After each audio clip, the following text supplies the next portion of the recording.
বিসমিল্লাহির রহমানির রহিম। প্রিয় দেশবাসী, আসসালামু আলাইকুম।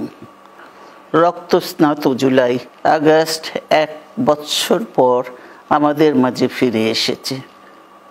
দীর্ঘ 16 বছর ফ্যাসিস্টদের নির্মম অত্যাচার, নির্যাতন, গ্রেফতার, হত্যা, খুনের মাধ্যমে গণতন্ত্রকে ধ্বংস করে এবং এক দলীয় শাসন ব্যবস্থা চিরস্থায়ী করতে চেয়েছিল আওয়ামী শাসক গোষ্ঠী।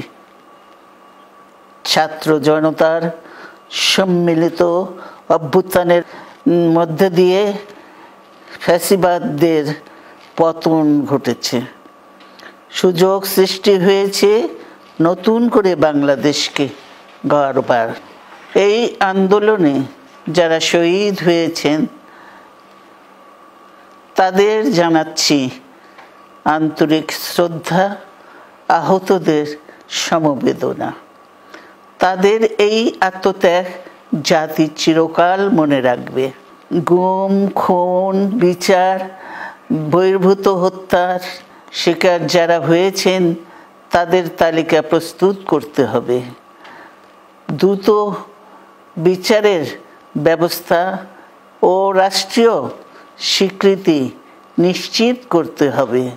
প্রতিটি পরিবারের সম্মানজনক পুনর্বাসন ও নিরাপদ ভবিষ্যৎ নিশ্চিত করতে হবে।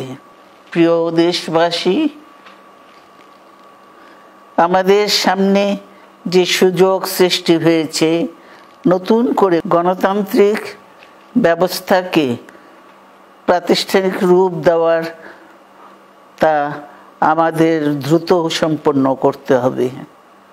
কর্মসংস্থান সৃষ্টি করতে হবে, জনগণের নিরাপত্তা নিশ্চিত করতে হবে।